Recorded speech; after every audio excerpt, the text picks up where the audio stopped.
All right. I love how we all waited. Hey man, I left it open this time because I know you did, but we left it open on purpose too. That's amazing. Everyone's so lost right now. I know. Shout outs to everybody who tunes in off the top. Shout outs to Devin. Shout outs to Lee J. Shout outs to all you guys for tuning in to Geektastic Cypher. We are live, and this week we have a very, very, very special guest. He's been on the show in the past, and I for the life of me always feel like I'm going to say his name wrong, so I'll say his first name only. Kwanza, and I hope you aren't offended that I didn't say your last name, but I would prefer to let you say it because you will do your name justice. Can I give an attempt? Go for it. Osajyefo. Yep. There you go. Osajyefo. Right. I think it's that there's a J and a Y next to each other, and people aren't used to seeing it, and they don't know what their mouths are supposed to do. If you're already speaking English, you're just like, what's a J and a Y do together? I'm Nigerian. I've seen those spellings. There you go. So I understand. I get this is why I don't try this, because I'm West Indian, Antiguan, Canadian, and Nigerians, when they see the name, they're always like, yeah. They know what's up. Right off the bat. Wait, speaking of Nigerians, isn't your Greek freak is half Nigerian, right? He is, but that part's not being mentioned. He's just Greek all of a sudden. Yeah, I didn't understand. I know we don't usually talk about sports for all you guys who are listening. You're just like, what? Who? Greek freak? Basketball. The Bucks won the NBA championship. Shout out to Giannis Antetokounmpo. Yeah, that's it. There you go. See, I wasn't going to try and say that name either.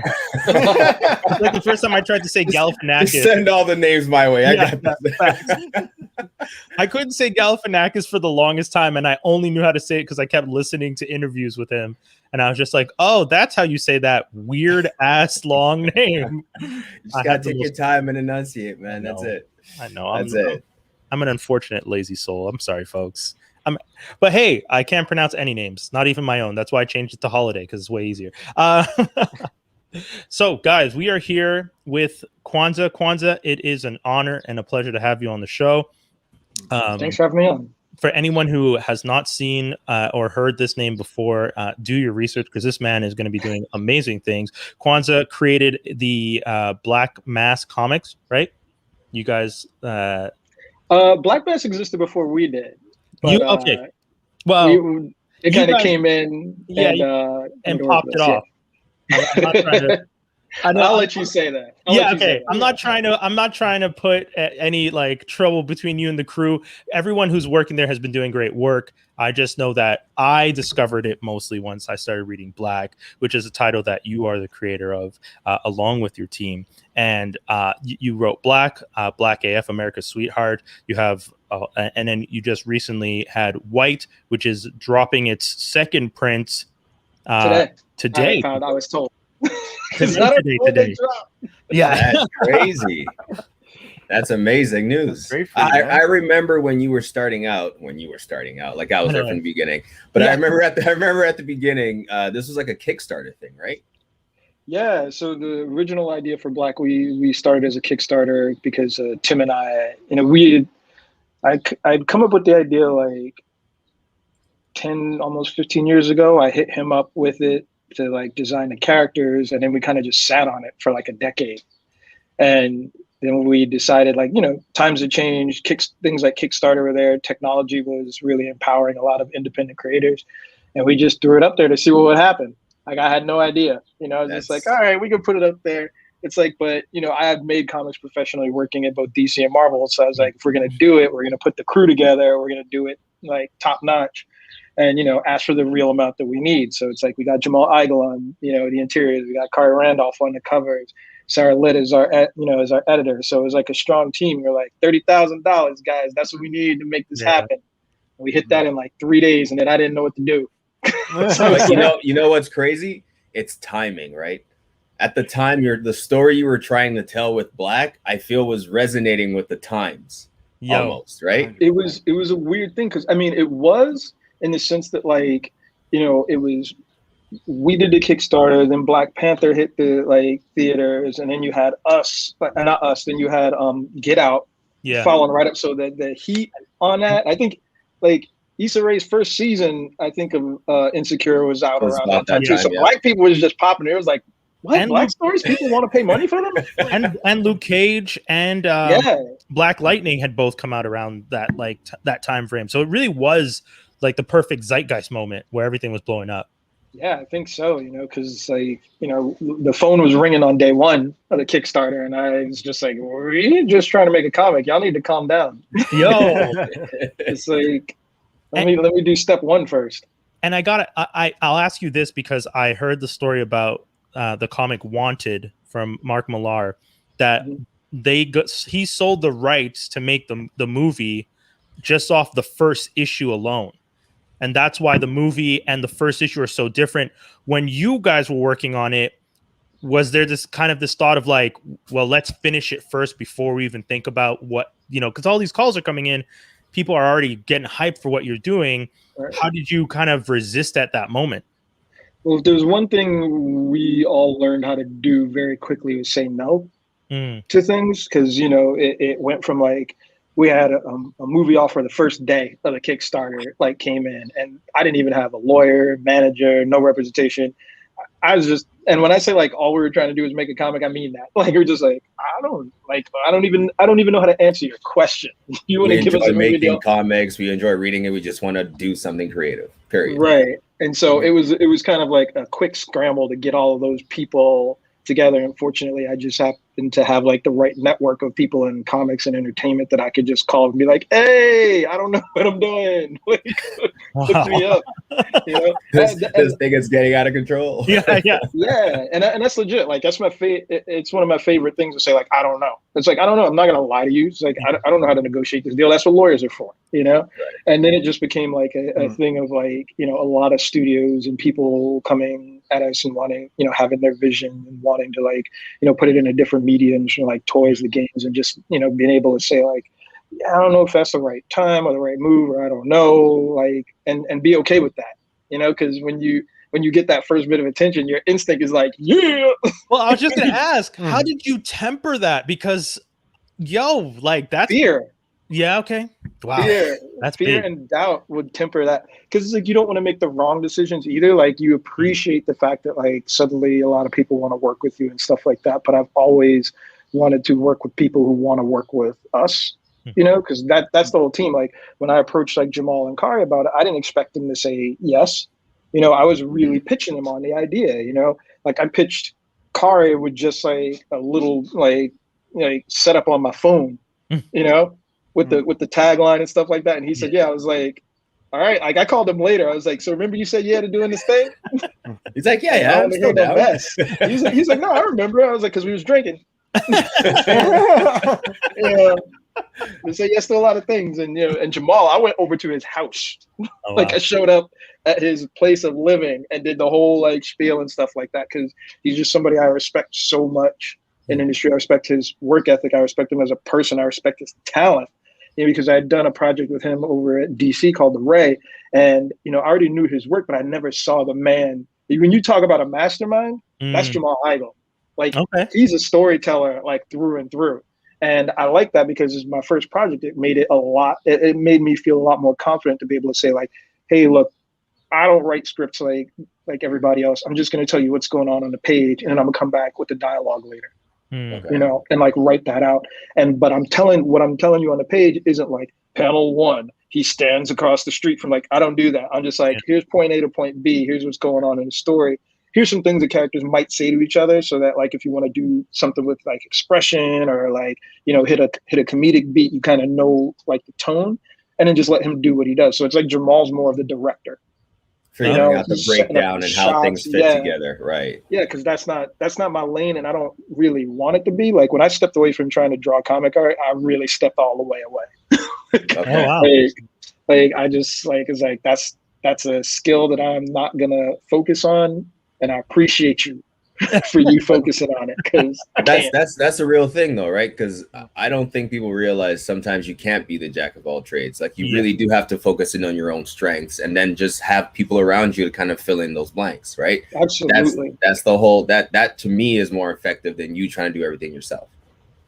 Yeah, and I mean, and that's comics. It's all, at least American comics has always been like collaborative in that way, that everybody has their lane, and that's what they operate in. Same thing with like an editor and stuff like that. I used to be an editor, and I tell my editor Sarah Little all the time, it's like, it feels good to not try and spell that correctly. So good. I'm not spelling nothing. I'm not punctuating anything.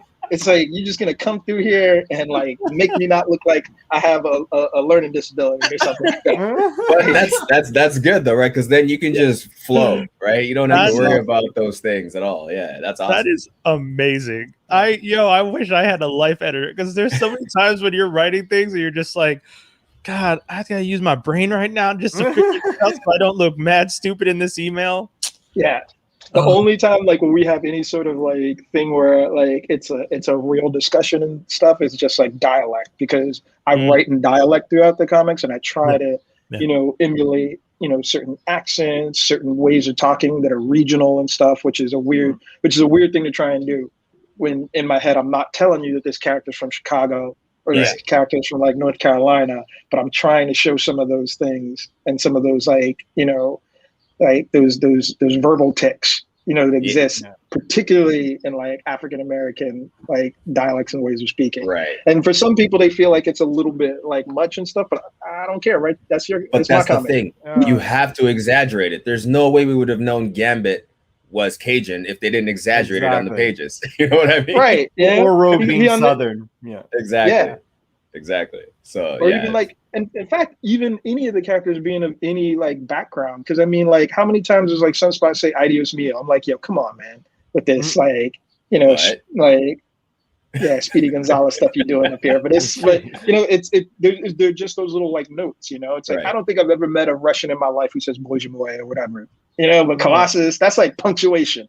Yeah, it's just like saying punctuation out loud. I never thought about that. That's such a factual thing, like in comic books, that you kind of try and find these very creative ways that when you draw everyone in a similar fashion, especially back in those days, right? Like in comics early days, everyone was white. Half of them were blue-eyed, black hair, but Bruce Wayne, Superman, they all kind of had the same look. So there's always kind of like these little things, like Superman was raised in Kansas, so he kind of spoke in this kind of this like Midwestern, wholesome little like country, not country, but good old boy, folksy boy. Yeah. Thank you, folksy boy. There you go. With the exception of Great Scott, that one I never picked up. Where's that one coming from? That's true. I always hated that one. I'm not gonna. Yeah, lie. I'm gonna attribute that to like Clark. That's a Clarkism that you just try to like. Someone named Clark said it once, and it stuck with the writer, and he's like, "This is something a Clark would say." But I'll say that one thing that's interesting, and it shows like. And this is something that's like reflective of now. I think there's also like this really great surge of like, Afro-continental, like, awareness that's starting to happen and stuff. Because, with all of those little verbal tics that like a lot of those characters had, Storm didn't have one. You never had Storm go like, "Oh my days!" Like she never did anything like that. That's so right. True. She didn't have it. She didn't have it. Wow. Yeah, you're right. Yo. That's very man. That's such an interesting fact to notice, but like it's true. It's true. Yeah. That none of the native and none of the indigenous characters either. John Proudstar, Thunderbird didn't say nothing like wow like that. Yeah, it's like, I don't think Sunfire did either. See, those were easier. Here's the thing: those were easier to show by their clothing. I feel like that's probably why. But the Nightcrawler now. Oh yeah, Okay, all right, yeah. Okay. Yeah, what is Nightcrawler? Mind free, like all the time. Mind sure. Yeah, the German. All the German, like yeah. Okay, so let's circle back to Black for a second. Of course. So, 2016, I think you were on our show. I wasn't there actually. Unfortunately, I missed that episode. But I actually wrote a piece about your graphic novel at the time, or your comic book at the time, and then I think on one of our side shows that we used to do, a comic book review show, we actually reviewed Black, and we love the story of Kareem, the project, and their fight against the Man, or Theodore Man. Very clever. Yeah. Theodore and Thaddeus. But I do what is the flip side with White? So the flip side with White is like you ask a question like, what if only Black people had superpowers? I think sort of the natural response to that is like, well, what if the world knew that only Black people had superpowers? How would they react to that? And it's that sort of thing that, you know, is reflective of the fact that something like Black did not exist before, and it garnered a reaction. So if you have these characters in this world where previously nobody knew that only Black people had superpowers, and then it becomes public knowledge, how is the world going to respond to that? And the world was a little too big for this story right away, so I just stuck with the United States because I mean, who's more trash? So it's just like, it's more polarizing that way. Right. And especially when you think about, like, you know, African Americans particularly, which country is going to react to that the most? Yeah. And being American myself, it's like telling a story like that in Africa would just be like, oh, you have superpowers. Yeah. No one really cares. Yeah, it's like, oh, I'll fly over to the river, get some water. Like, you know, it's like, you think you don't have to do chores now? Yeah, it's so true. Yeah. Which honestly, I think would happen in any Black family in the United States. I was just gonna say, if you think that if you end up showing powers and you say, your mom, look, I can do this, your mom's like, that's good. Go finish the yard work I asked you to do yesterday. It's nice that you can make the wind fly up. Just don't blow the leaves on the neighbor's lawn, because then it's gonna start a whole new argument. Yeah, take a little super speed and clean his house up. Yeah. Yeah. So good. Oh, and go to the store. Yeah. Like, she just hands the list, you know? Yeah, exactly. Here are your dad's chores. They're now yours. There you go. Yeah. And don't even get out of pocket. If you got super speed and your mom forgot something on the list, you can't talk back. It's like, boy. There's you can run in that, Mach 1. There's always that fear. There's always that fear, 100%. Let's see if you super speed duck this shoe. I mean, that's a real. So it was really about like taking that same world and seeing like how they would react to it, and you know, it was always kind of like the arc of the story. Like, it was my vision that if Black became something, that I really wanted to tell it in 3 parts. You know, with Black itself being sort of like, you know, New Hope. And then White being sort of Empire Strikes Back, and then, you know, the 3rd book will be definitely, you know, Return of the Jedi sort of, you know, spiel, because that's, you know, that's kind of like the good arc, you know. It's like I was gonna ask you actually, where do you draw your inspirations from? But this shows me a lot just by what you just said.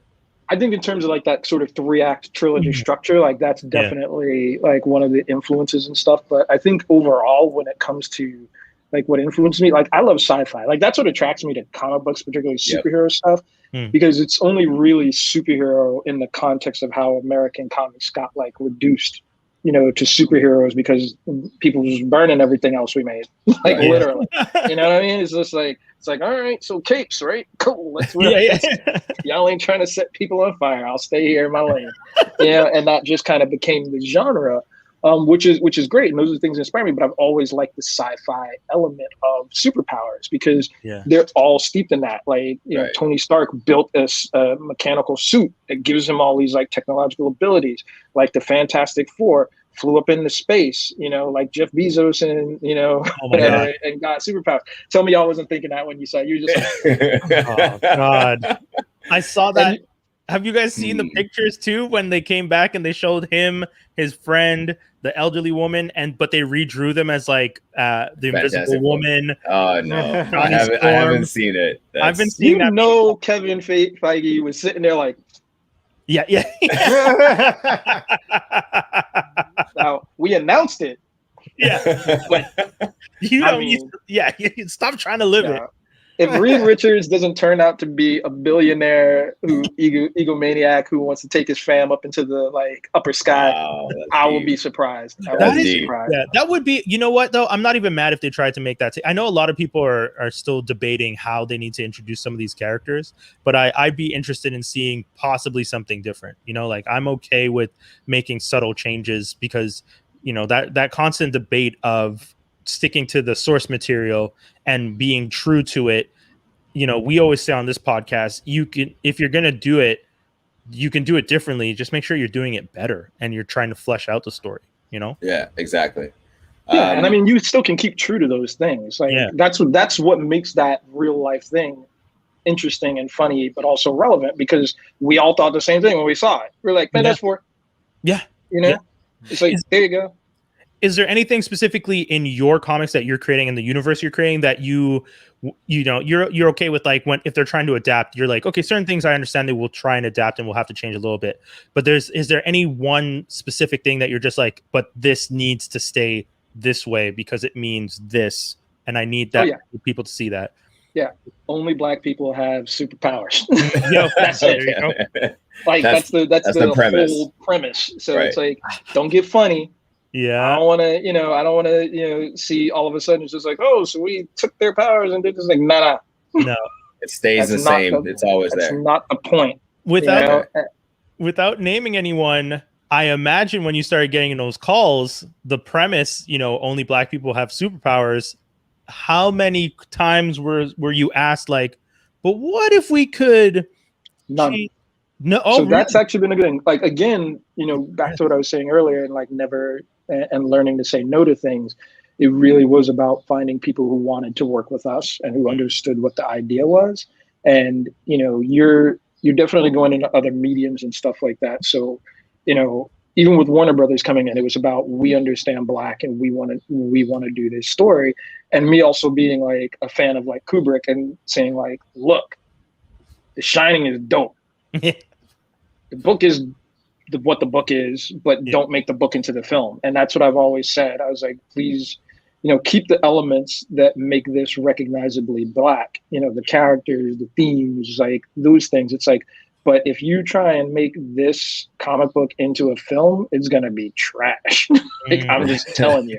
And that's not me downplaying my work, but it's just very much what Alan Moore was trying to warn people about watching. He's like, there's things that you can do in comics that you can't do in other mediums. Yeah, that's true. And it's sort of like, and it's why, like, with, even though we had such a, success with the Kickstarter, we only had still 6 issues or like a finite number of pages and stuff like that. I wasn't doing a, ongoing series.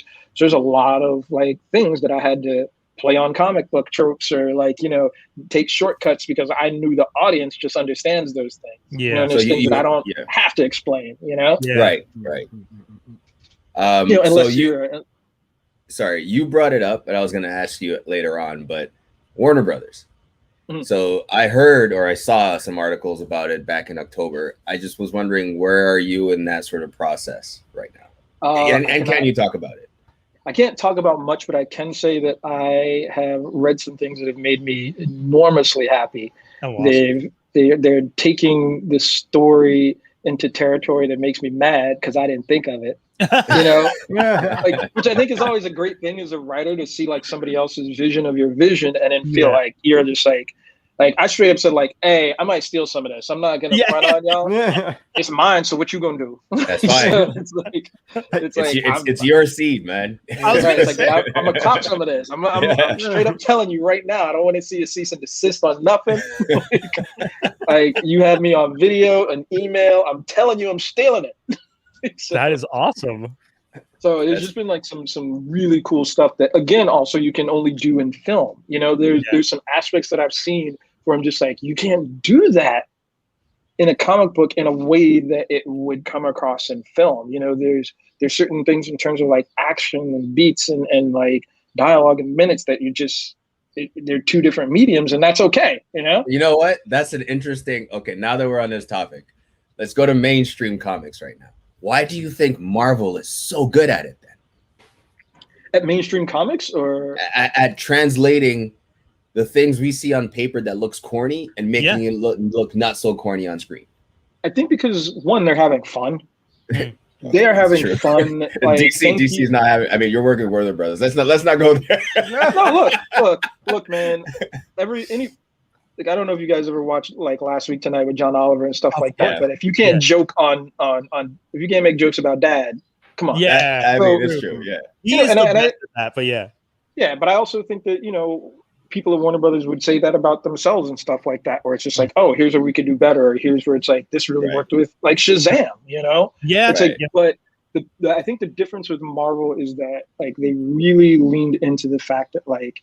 We do have a guy in an iron suit flying around. Like, how serious can you be about that? But also, I think, RDJ brought in that sort of like humor in his devil may care attitude, and that set a really good tone. He hit the beats that made us laugh, but also there was like the serious action play to it, and that carried through a lot, you know. And it really started to come through in those Thor films, where it's like, you know, I like them because they, you know, the first two was just kind of like, yeah, space gods and stuff that, you know, were supposed to be Vikings, but whatever. But Ragnarok just slapped. Like, Ragnarok was like, oh, we just having fun now, boy. Like, that was just, I think there was a turn towards that sort of that part of the phase where they just like they own it now. Like this is us. This is ours. This feeling, this world, everything. You guys are in now. It's crazy. They got comfortable, but like where some people get comfortable and start to slip up, they got comfortable and excelled. Mm-hmm. Yeah, like, they leaned in. They leaned into the characters hard, and also the actors give them credit. Like they never gave up, right? Like every new movie, they kind of like learned a bit more. It's almost like they went out and read comic books, you know? Yeah, no, and that's the other thing too that's really key about the MCU. It's that tapestry that they're weaving, because that's always what made Marvel fun and cool, is that other characters would appear in other books, because everything was happening in New York for the most part. So it was impossible for Spider-Man to not run into Daredevil. Y'all the only two dudes swinging on rooftops, wearing red. Y'all don't see each other. Well, one of you don't see each other, but the other guy do. And then so it's like these things are what really makes that universe seem like a universe. That joke almost went over my head for a second. No, it was good. It was good though. I felt good about it because I wasn't thinking it beforehand. I just said it, and in my head as I was saying it, I was like, "It worked. It worked." But I think that's the other key to what they're doing, and it's kind of what I was looking to do also as we expanded the Black universe out, because I wanted the main arc to be about Kareem's story, and then to try and tell these other bits and pieces with different characters, you know, so to keep it with that like Star Wars sort of motif, it's like to have like my Solos and my Rogue One kind of films that you don't have to have watched the like main like arc to like pick up on like what's going on. So like with America's Sweetheart, I'm able to just like knock it out in one page, you know, just like, hey, Black people got superpowers, world didn't know, now they big mad, let's go. Here's the story, which was great, you know. And it's really about her. So it's like, once you get that premise, you don't really need to get that backstory unless you want to go back and read and read Black. You could just dive in and really like see who Ellie is as a person. And because she's so isolated in her world, you can really get a story about her and have some fun stuff with, you know, what would it really be like raising a super person, you know, and especially one of color, you know. And so I really had to like go hard, you know, with like having her be in a place like Montana, having her being raised on a ranch by like with a white adopted family. So it's like she's not really having that kind of contact, but not in a way that seems like, you know, unnatural. That's, if you're living in rural America, that's kind of like how you live. You might be homeschooled, your parents might have enough land and stuff, and you have enough siblings that you don't need to do all that.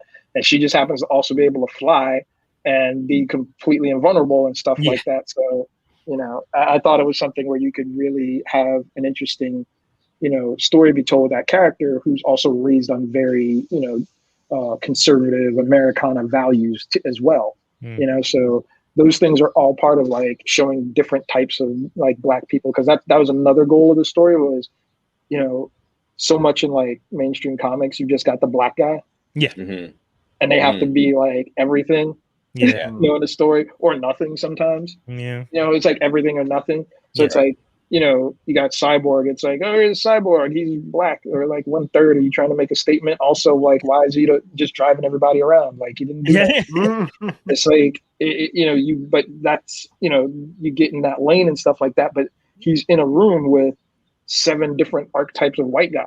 So they get to be like, you know, they get to be dark cop, happy cop, fast cop, space cop. You know, water cop.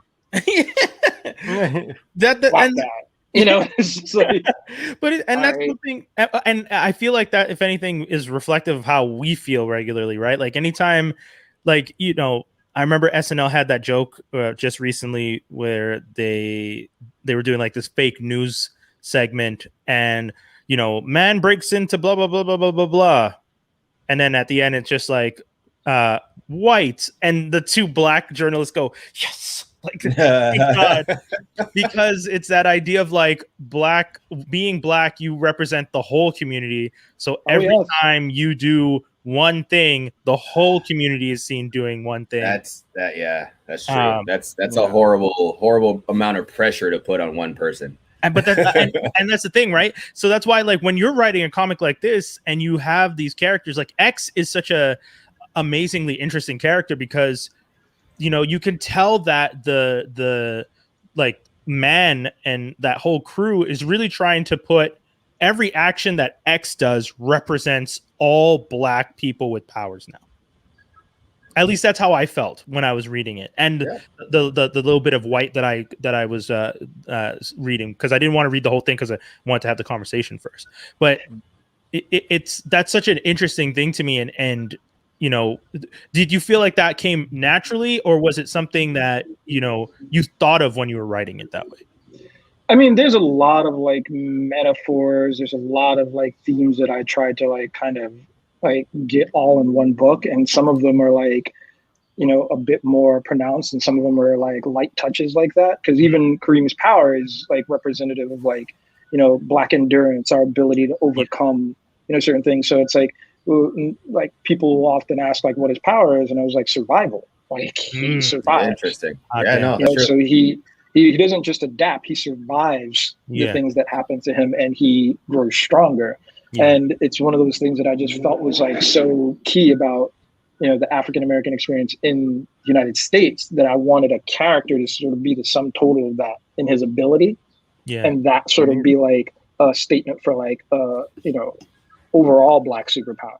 Like that's our shared superpower. Is like, you've been trying, we're still here. We're still here. Yeah. And sometimes it's kind of like why I wrote that last line. I wrote that last line at the end of Black, probably before any of the other dialogue. Like I always knew that was the last words that were going to come out of the character's mouth from jump, because I just wanted that to be that that period. Yeah. Okay. On the end of like all that, because it's not just about him, it's about all black people. It's like you keep trying, but we still here. Yeah. So maybe the recourse here is to stop. Yeah. It's like, because if anything is indicative of like lunacy or being crazy, it's like doing the same thing expecting different results. I was just gonna say, so it's like you enslaved us, we broke free. You fought a war over us, we helped you win it. Yeah. You passed laws to like segregate us, we still got government seats. We still made you see us as human beings. Yeah. You segregated, and we still made your country better. Yeah. Like it's a wild thing, because it's also a tension that I've always felt about, like, I forget if it was Frederick Douglass who was the one in the room with like Abraham Lincoln at the time, where he was basically, because I mean, real facts is Abraham Lincoln was a segregationist. I mean, that's just he really was, and it's a product of your time. It's just like, I get it. Yeah. You fouled, but I get it. You still fought a war, and we ain't picking cotton. So yay.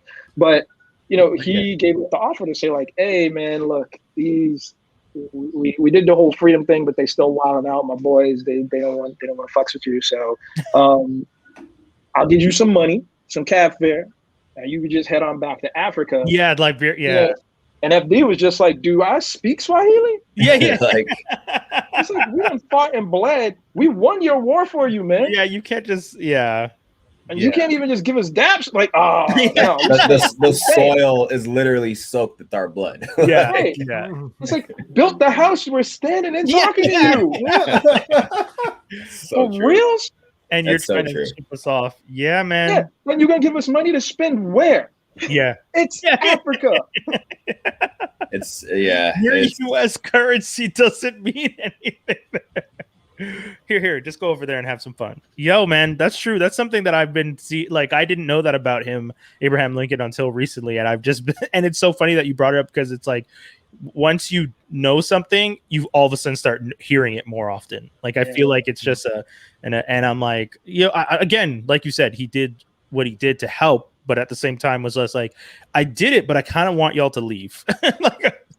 Right. He's like, I did the morally right thing, but like to within my comfort zone. And I think that's always been the struggle with like, you know, race constructs, you know, in the US is that it's been all about like white comfort in their comfort zones. And even when you have allies, it's still within their comfort zone and always on their terms and stuff like that. And that's, you know, and that's a difficult thing to contend with when you're also being an empathetic person and saying like, all right, I understand, but also you know? That's so true. Because you can almost always feel that line yourself, right? Like when you can feel their line of uncomfortableness. Yeah, if that's a word. You know, like you can tell where they're starting to squirm a little bit on the inside. And that's when I always hear that Hamilton song in my head. It must be nice. It must be nice. So true. To have Washington on your side. Yeah.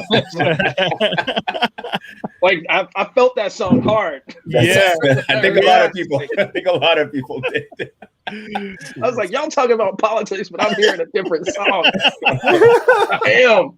It's like, so it's like it's an interesting thing, and that's part of the tension that plays out in white, because now you've gotten outside of their comfort zone, because now you're taking a real power, you know, of a minority within a minority, because empowered Black people aren't like all Black people. That's a key thing that people don't get in the story. I was like, I didn't say all.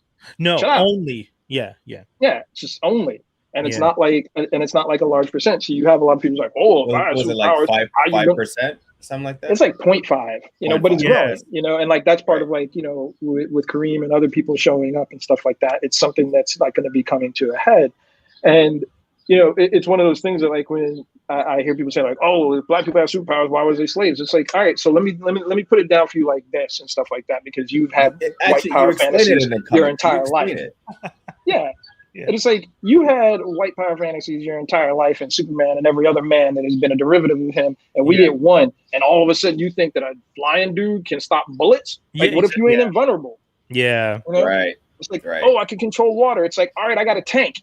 Yeah. And a whole U.S. military behind me.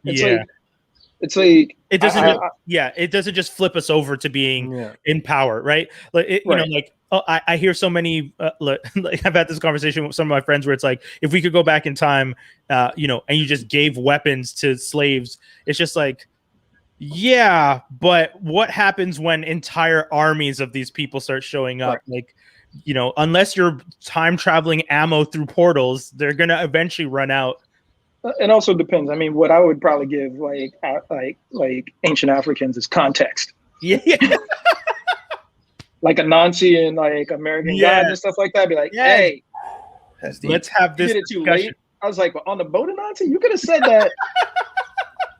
Why are we having this conversation right now? That's deep. That was a powerful scene. Beautiful. Oh, it's one of my favorite ones, because it's like I just love that line. Angry gets stuff done. I was like, for real. Yo, he did not hold back. And then that's why they never had him back.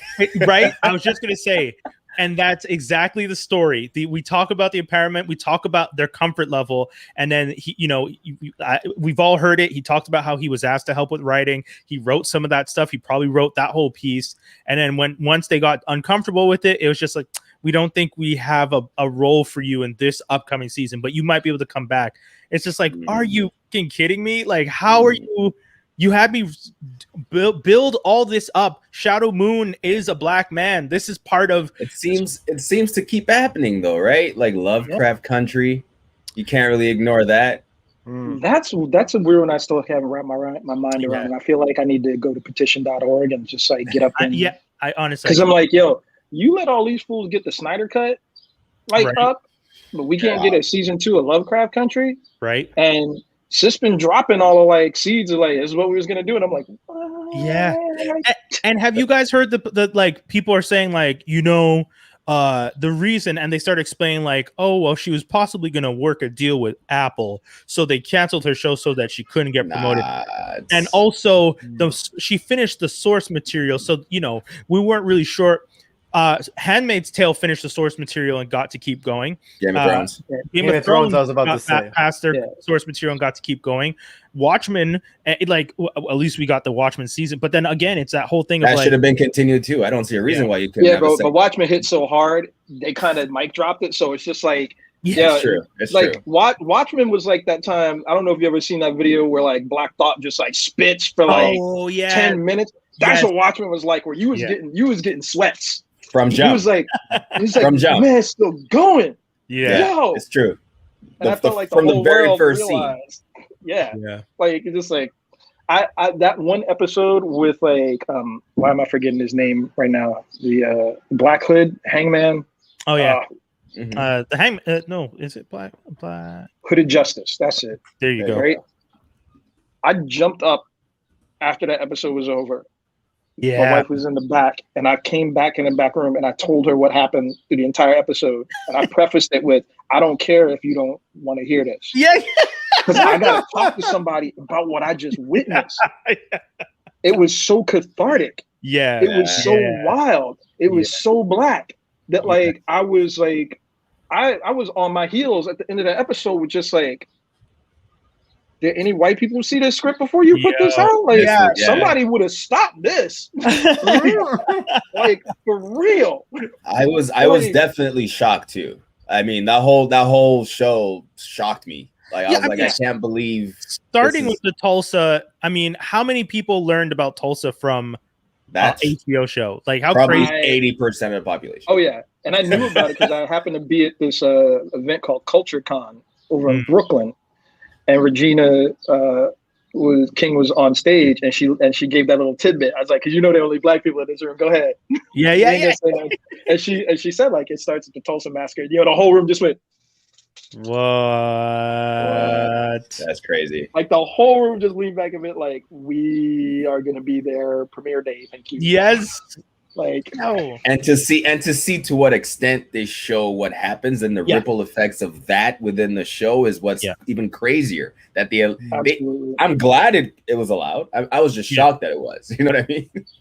Yeah, well, I mean, like it's all part of like where we are right now in this like national large conversation. It's part of like the pushback that Black has gotten. It's part of the pushback that like critical race theory is getting and stuff like that. Where it's like, you're not even engaged in the real conversation with people. You're engaged with their discomfort.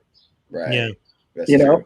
It's like you're engaged with their prejudices and their like assumptions about things, where it's just sort of like, it's people who are so unused, because race has always been a positive for them. They're so not used to there being any negative or there being any context to it, that the minute you give it context, it's why white people get upset when you say white people.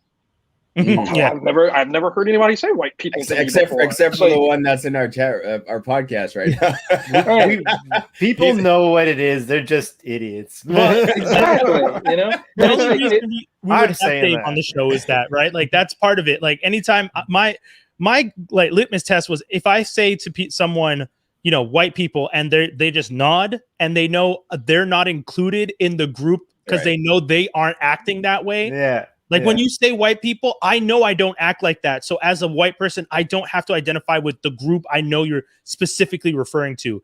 That's when I know you're cool. And that's, that's one of the reasons that Dave has always been such a great, like we said, ally to work with, because he understands that. Like when we do this show, plus it's just fun to tease him sometimes, because sometimes made me blush a few times. Yeah, we throw you on the yeah, but I mean that's the whole crux of like where we are, and like why I felt like from jump, like I had white already planned as like that's going to be the sequel, because that's the natural arc of history here.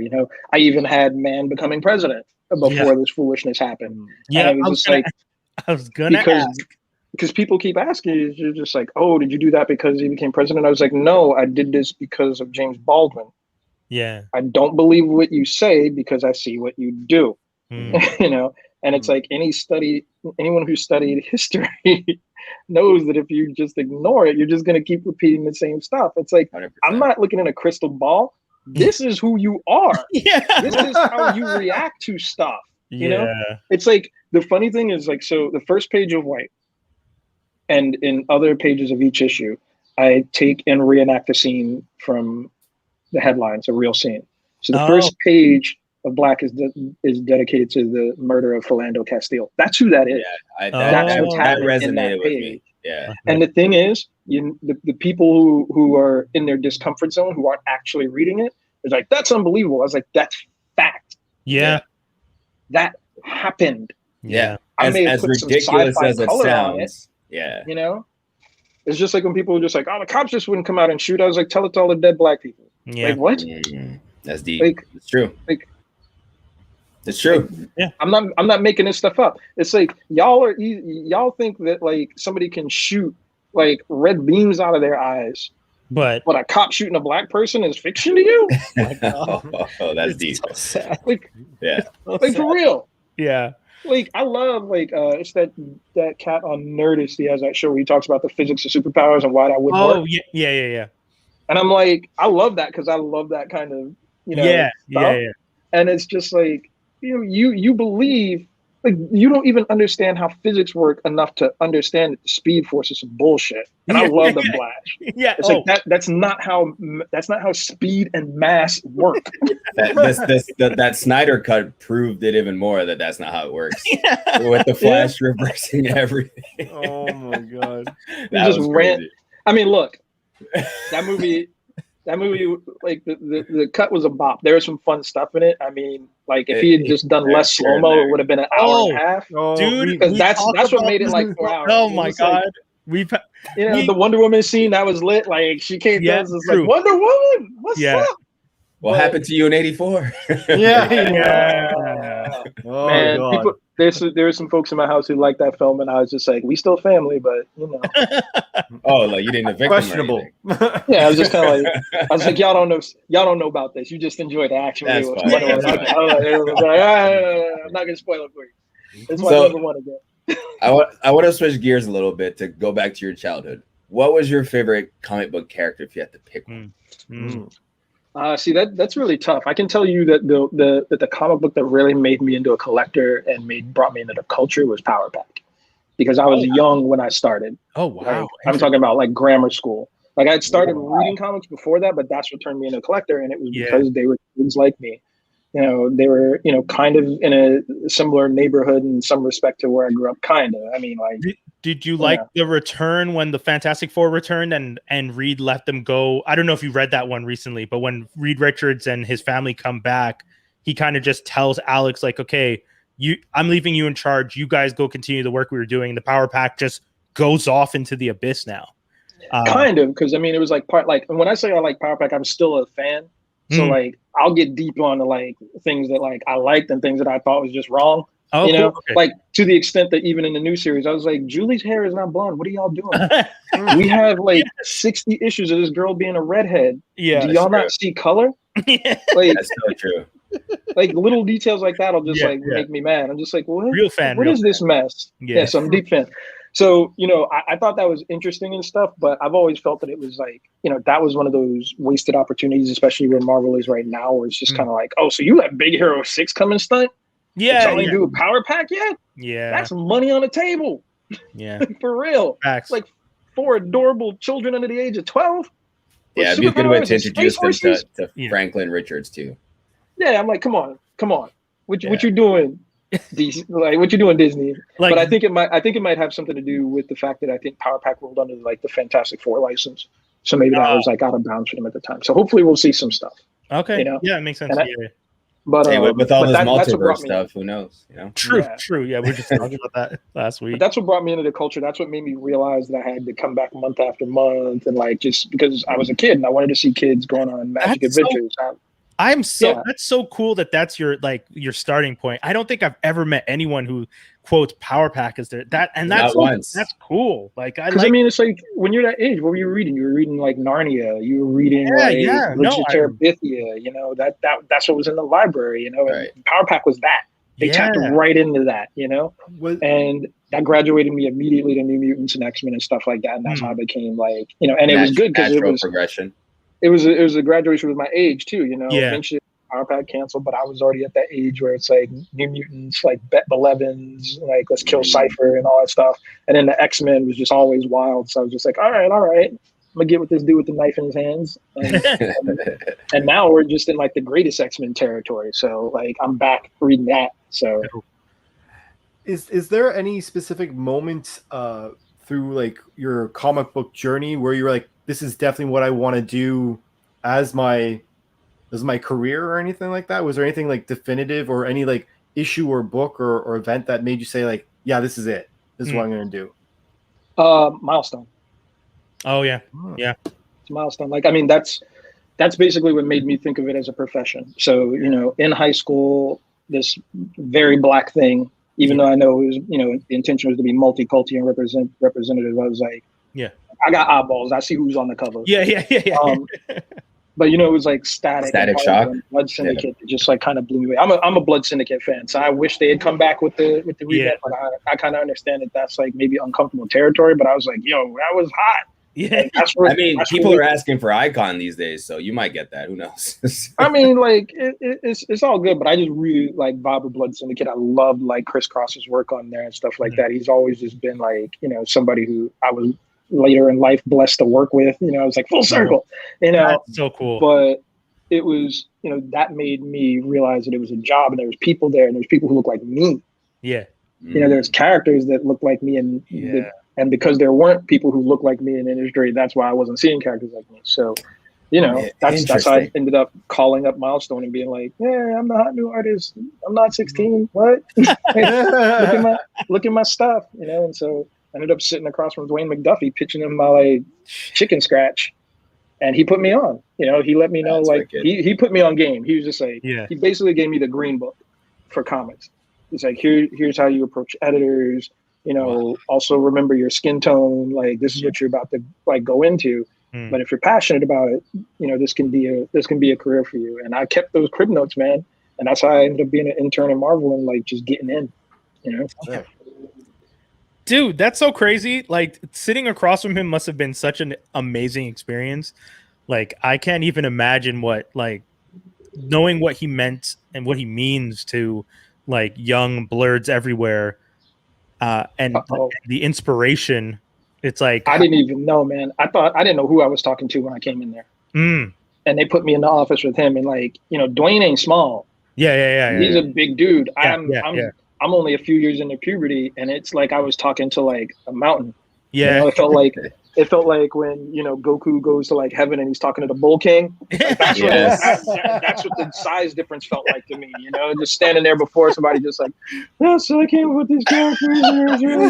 I think they're cool. You know? And you know, that's huge exposure at a young age, though.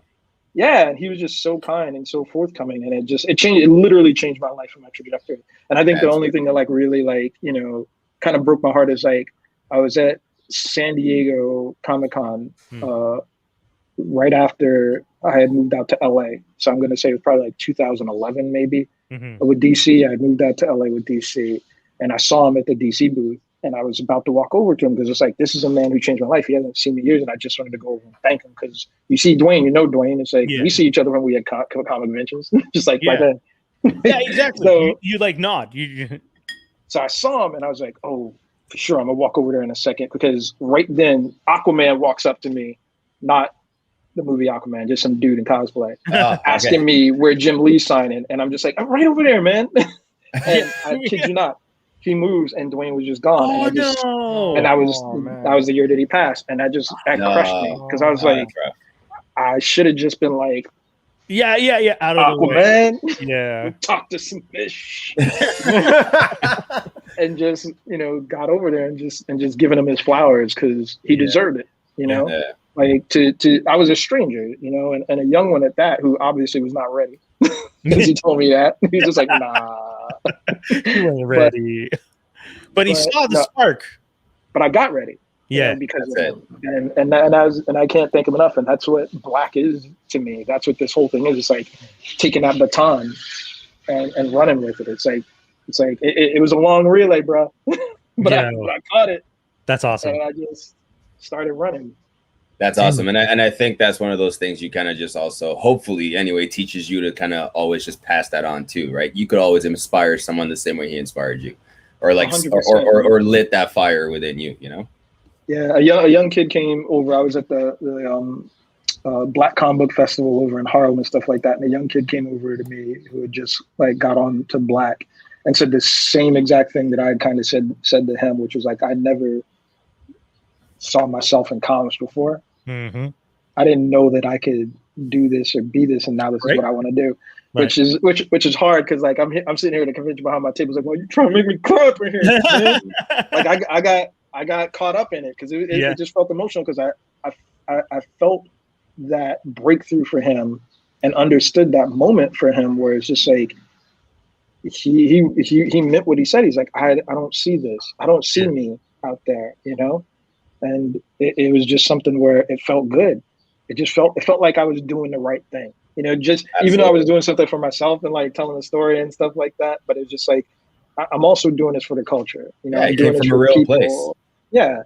And it's just something that just made me feel like, all right, I did some justice here. I did what I was supposed to do. Even if I don't keep doing it, you know, it's just like, I got one. Yeah, but I do like that idea of like the baton passed to you and you can pass to someone else. It's like that idea of just inspiring people and again, you know, you weren't even. It's one of those things that I love about the industry is like I don't even have to try and be inspirational. I'm just doing what I like to do for fun. Yeah, and the universe is just also showing that this fun thing that I'm doing can mean you can do it too. It's that, you know, like we've been saying recently, you know, visibility is important. Seeing you and Dwayne and people before, and you know, oh man, why am I drawing a blank on homie who wrote on Black Panther? Chris, Reggie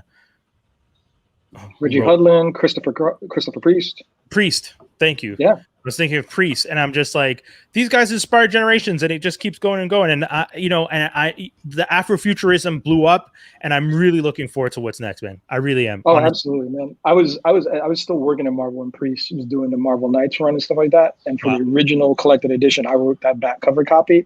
I wrestled down the editor for that. I was like, you won't let me write this like right up on the back of this. Yeah, I'll do all the other ones.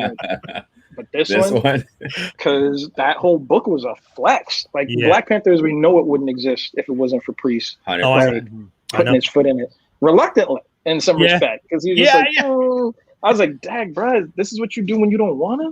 Yeah, because he did the run with Everett, right? Where it's like, man, he invented that whole thing. He made Black Panther like the chess master. Like he made Black Panther the unfuckwittable. Like, you just don't come up in Wakanda doing nothing. You just don't. And that's one thing I'm a little broken up about with like the passing of Chadwick Boseman is like I worry that the world won't get to see that because we got the pre-Black Panther. Yeah, you know, we got the setup with, you know, T'Chaka's passing. We got him like coming into his role in this one, and it's just like, you know, I feel everyone here and stuff like that. Yeah. But it's not like we have the same War Machine. In these films, Brad. No. It's like I understand what we're trying to honor and stuff like that, but like this character is so much bigger. It's like it doesn't have to be T'Challa. I can kind of live with that. Yeah, but we need Black Panther though. Yeah. Like I see y'all minimizing, bruh, in the credits, and it's like Wakanda Forever. I'm like, Black Panther. Keep that Black Panther big on the screen. That's no facts. That's facts. Yeah, that's so true. Yeah, you don't want to lose the essence. Because that was just the thing. I want to see him flex, him or her. Or I just want to see him flex on Namor. Yes, 100%. It's like don't come out the ocean all the way up here past the Congo, you know, through South Africa. Talking to us that smack. What? Yeah. Ain't no water around here except the rivers and lakes that we control. What you about to do? Wait, isn't Wakanda not even near the ocean? No, it's landlocked. It's like in the middle, right? Yeah. Like there's a little bit more northeast. Sort of. There's like water near. There's like that's like waterways. But nothing. Yeah, I think it's kind of like northeast of like the DRC. like the Nile River and stuff like that. Anyway, yeah. No. But either way, it's like you just ain't walking up in here, man. Like that's just not how this works. If you're feeling froggy, name one. It's like, that's great. Oh man, Kwanza, this has been an amazing conversation. I want to thank you so much for jumping on with us. Absolutely. I mean, when I reached out to you, I was so excited because I saw the second printing was coming out on the 21st, and I was just like, yo, this is a great opportunity to ask him. Like, we do the show on Wednesdays. It's the same day. Can we help promote? And as if we need to help, but just to be a part of it. I was about to say it's a second printing. We've been very fortunate because I'm a geek to my heart. I think I kind of showed my creds and stuff like that. But I just really love that idea of like the real collector's item, because I think we all know if you old enough in comics and you was getting to the shop on New Comics Day, if you got there late, if your mom had to do something after school, then you were doing the hunt. He was like, my local shop got it. Now I got to go to other neighborhoods and stuff like that. Might have to fight some people. I got to get that issue and stuff. And like, I kind of missed it. It's like everything became like this whole thing where it's like, people say it's a collector's issue. It's like, no, it's not. Yeah. My grandmama got a copy. My grandma. Spider-Man #1 is worth something, but like grandmama got 2. Yeah. And the gold foil one. How you get the gold foil one, grandma? So it's like, that kind of stuff for me, I really wanted to make something special. So with all the first issues, I was just like, let's do a limited run, see if people vibe to it. And I have mine somewhere too. I was just looking for it, but he pulled his out before mine, but there it is. Yeah. This is black. If you guys haven't seen it before, when I get to see you in person, I'm going to bring this so we can get this nice and signed. Heck yeah. I would do it. And you said you're out in New York, right? In the Bronx? Yeah. I have another buddy out there, actually, that we know, David Crownson. I don't know if you know who that is. Oh, yeah. Harriet Tubman, Demon Slayer. Yeah. He's a cool dude. I was out in New York a couple years ago and actually ran into him in Times Square, which is kind of dope. Yeah. That brother has like the best energy in comics, man. He does. Like, he does. Best.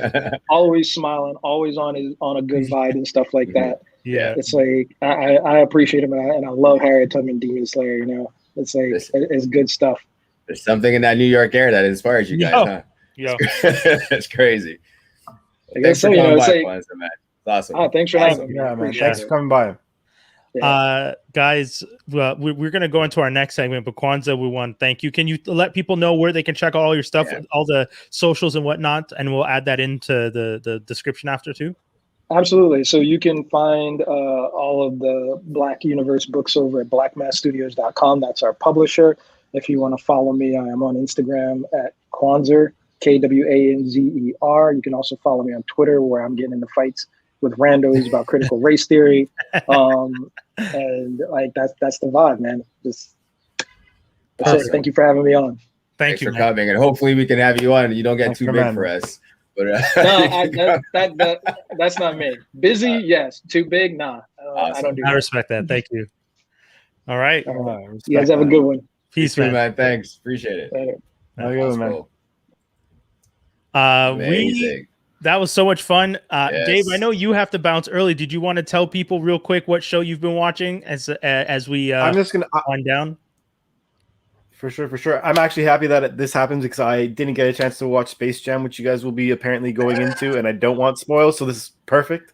I've been keeping up with the Bad Batch. Despite me and Brian's concerns, I feel like the universe listened to when me and Brian were complaining about this show. Okay, and good. They finally turned shit around. Good. And it's been interesting since. Well, I find I was.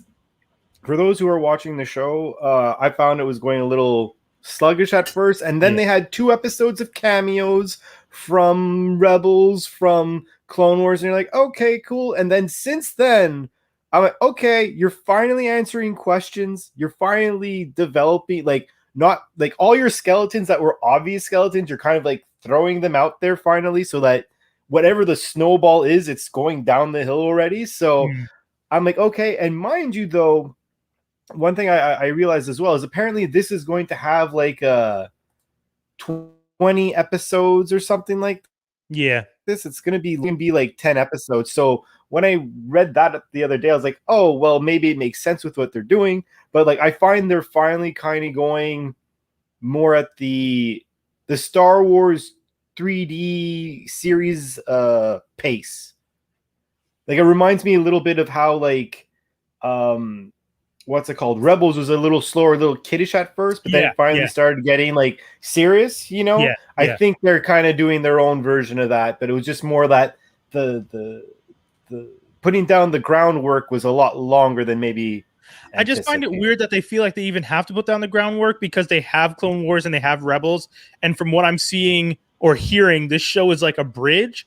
So I feel like you shouldn't have to do that much groundwork. And from you and I's perspective, you were doing a lot more early on. But I'm happy to hear that they're moving forward at a quicker pace, because I think it has a lot of potential as a series, because there's a lot of interesting lore in between those two shows, Clone Wars and Rebels. Exactly. And especially the last like 2 or 3 episodes really made, I think it was also because maybe the first few episodes was them trying to make the Bad Batch distinct, or reminding the viewers like these guys have these extra abilities and they're different, right? And they wanted to maybe segment that for a few episodes. But now, especially the last 2 or 3 episodes, it's like, okay, the web, it's like you had 2 big spider webs, one being Clone Wars and one being Rebels, and now the spiders finally like come down and be like, this is a big gap. I'm making them all out. So like, especially, I don't want to not too much spoilers, but especially if you haven't seen them yet, Brian. But like, well, I heard who's there. There.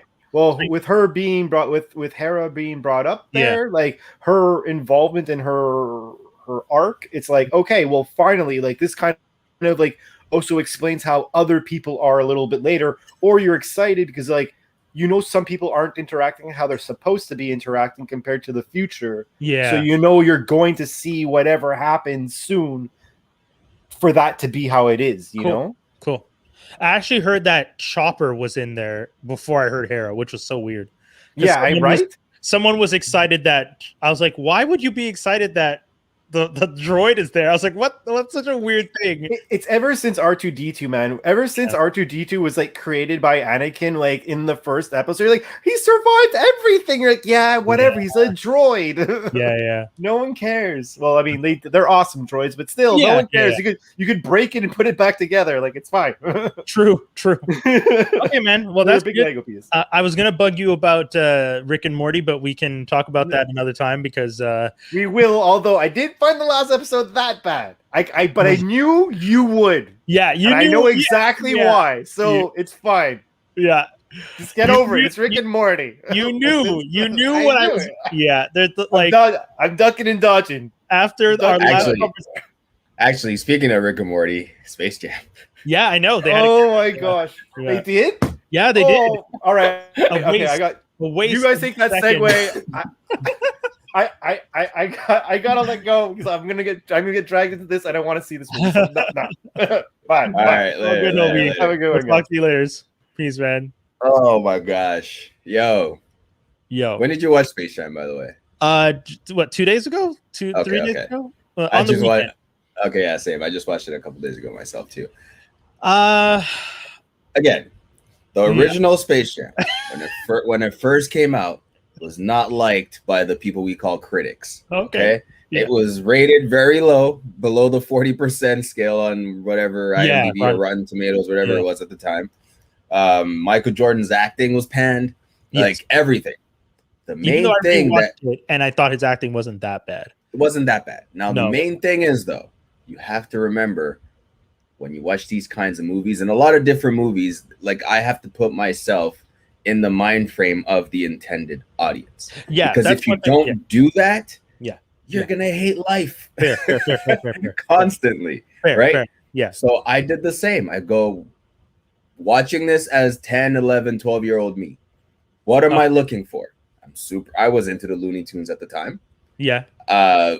I enjoyed basketball. I knew about Michael Jordan, but it wasn't even really for him I was watching it. Yeah. I just knew the Looney Tunes were in it, and there's live action. And it was also around the time of those big live action, Roger Rabbit, like all those kinds, right? So to me, it was cool. This movie, I like too. Okay. It's almost on par for me in terms of the acting. Yeah, Don Cheadle kills it. Oh my god, kills it as the villain. Everyone, the Damien, the son, amazing actor. Mm-hmm. The Don Cheadle, Sonequa. The only person who was a little stunted at the beginning of the movie was LeBron, where he was super stiff, but then he gets comfortable and then it flourishes. And it's funny because I saw him in Trainwreck, so I know he can act, which was why I was confused with how stiff he was at the beginning. But so it's one thing to carry your own movie, and it's another to kind of be like a supporting role in a movie too, right? But I also thought maybe it's the idea that like because he's strict at the beginning, maybe he's supposed to feel stiff, and then as he gets more comfortable, you start to see he gets more natural because he does get genuinely more natural towards the end. He does. As he's playing basketball, his whole mannerisms and everything starts to smooth out because it feels very robotic at the beginning and then very smooth towards the end. And then him goofing around with the Toon Squad, like that felt natural. Even though it could be corny, it could come across as corny, it felt natural. Like this is something he would actually do. The faces he was pulling, I've seen him pull those faces in games. You know what I mean? Like, so I know like this is probably for him a massive dream come true. So on top of it being a dream come true for him, I think it's also a good movie for kids today to watch. Like the story was good. The plot was far different than Michael Jordan's plot in his movie, which which I can't really remember right now, but really had nothing to do with family, right?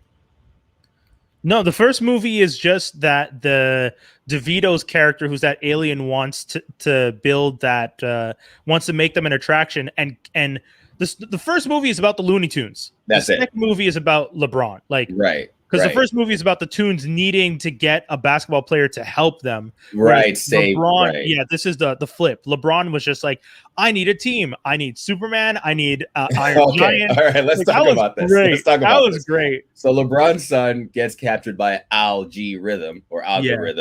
Don Cheadle's character. I don't want to get too much into the premise of the plot, but for some reason he hates LeBron. You find out why he hates LeBron and wants to get some kind of revenge on LeBron. Kidnaps LeBron and the son, but tells LeBron, hey, I'm going to hold your son captive. I need you have to beat me in a basketball game, blah, blah, blah, blah. Yeah. Now I'm going to. I just think it's funny, like you challenge the world's best basketball player to basketball. To a basketball game. Challenge him to anything else in the world. But anyways. He was mad confident. He's like, I know. All right, cool. I'll play you in a basketball game. Now let me find my squad. Now they're in the serververse, the WB serververse. So Algorithm sends them to the rejects, and the rejects of the serververse are the Looney Tunes. Yeah, it was so sad. We find out that at some point, Algorithm went to Toon World. I want to call it right. Yeah, whatever. And offered everyone else a ticket off the planet because he said there's so much more to see, but Bugs was the only one who stayed behind. Poor Bugs. Bugs was by himself, man. Yeah. How sad is that? Dude, like when we say by himself, picture, during the pandemic when you walked out into the street and the streets were barren and empty and you're like looking around, no cars for miles. You walk like 10 blocks one direction, you see one other person. Bugs didn't even see one other person. Like everyone left and he's genuinely by himself. Oh gosh, it kind of sucked. It sucked to see that everyone was that quick to leave. Yeah. And I like Martian Marvin the Martian showing up, which was cool. But that was a cool plan. I didn't realize that he was still around too. But well, that's the thing, right? Like I thought that was one of the weird things. I was just like, then why is Marvin there? But that's the idea. He's in Toonverse, but on Mars in Toonverse. Exactly. So he didn't leave so whatever. Whichever. So Bugs uses this as an opportunity to get the whole squad back together, even though LeBron, knowing he's in WB serververse, begging, he's like, all right, who are the WB characters I can sign up? All right, there's Superman, there's Batman, Iron Giant, King Kong. He's gonna be great on the court. King Kong. Yeah, that was great. When he's just like Iron Giant and King Kong on the court are gonna be. I'm like, yo, you can. I mean, LeBron, how are you going to play basketball with King Kong on the court? But I see what he was doing. He's just like, we're just going to dominate the game. It's all good. I was like, okay. But obviously, not a one Bugs, of them though. He didn't get a one because Bugs played his ass. Played him. Had other ideas. So like there were fun. Like if you're just open to the premise, the concept, the audience, there's a lot that works for this movie. Yeah. So I hope it does well. Just it's doing really well. Right. Yeah. So it I think Black Widow in the second weekend. Oh wow! I didn't actually check the numbers. I'm going to talk about that in Geek News afterwards. But yeah, okay. That's wicked. And yeah, the rest of the story, I enjoyed it thoroughly. I think it's a fun watch, especially if you have kids. I don't, but I still enjoyed it. So I would recommend it. Don't listen to the critics. My only complaint was Shaniqua wasn't used enough. No, she was definitely just a mom. Like if you're gonna cast someone, like I'm gonna cast Shaniqua, who's such a talented actress, the lead of her own show, and then she's in like what 5 to 10 scenes, kind of just. I see what they did though. Yeah, they just hired certain faces in certain places for credibility. Yeah, okay. You know what I mean? I see what you're saying. For the people who are like, oh, I don't want to watch this movie. There's no one in it. Oh no, but Shaniqua's in it, and was in it. Okay, that's right. Fair. It was just a name casting thing, and I think that's what worked with the original one with Michael Jordan and why am I forgetting his name right now? Not Dan. Bill Murray. Right? Bill Murray, right? Yeah. Moment you add a different name to it, even though the athlete is popular, people are gonna go see. Oh, an actual actor is in this. Yeah, right? That's a good point. But again, everyone killed it in their roles, whatever capacity. Sarah Silverman's in it. I was shocked. I didn't even know she was in it too. Super shocked. I didn't know when she was playing like the executive, or like I was just like, what is Sarah Silverman doing in this movie? Yeah, it worked. Her role worked for this, right? Perfect. She was great. She was just the right amount of Silverman. Yeah. And Stephen Yeun. Yes, he was her partner. Yeah. Like honestly, some of the like cameos for actors. Morel, as someone just pointed out. Oh yes. Ernie Johnson, who's an actual sportscaster in the NBA. Yeah. Like they had some pretty and then also the cast of characters while the basketball game was going on. If you literally I wanted to pause literally every second because there's so many different like characters in the background. Like at one point you saw all the different Jokers at one point. If you like really were like, you know what I mean? It was cool. It was cool to see. Yeah. I think they did a good job. So there's so much to talk about with this movie, I guess now. But while they're looking for players, they're going to different parts of WB, like the Matrix, Mad Max, and like just the way they integrate the Looney Tune characters into those worlds. Yes. I thought was cool too. It worked. Super great. And Lola's reveal as an Amazon with Wonder Woman, like I thought, come on, that was so perfect. The whole idea that like Lola's whole arc was she did the basketball thing. She's already done it before. When she left the Toon world, she wanted something more serious. And since she left, she's been on the Amazonian planet or whatever training, and she's finally at that test that Wonder Woman does in the flashback in 1984. Yeah. At the beginning, the best part of 1984. Yeah, facts. Big facts. And you're like watching this and you're just like, wow, Lola's doing it. And they do such a good job of recreating it. And then we won't tell you what happens, but you guys should definitely go see it because you should go see it 100%. Yeah. I feel like I'm giving away too much, but I feel like I'm not giving away enough. It's so I know. It's good. It's fun. Yeah. Anyway, it was fun. What else did we have here? Oh, yes. Gunpowder Milkshake. I just watched it last night. Tell me about it. So I'll start off with this. I've seen a lot of people complaining, like the social justice warrior people saying like, oh, they're making all these action movies with women and blah, blah, blah, blah, blah, blah, blah, blah. These movies have always existed. But anyway.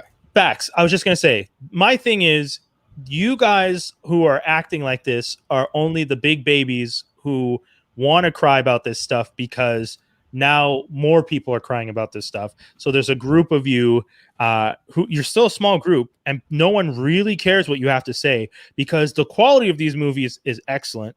The action in these movies is equal to anything I've seen growing up. If not better. Like I'm sorry. It's John Wick.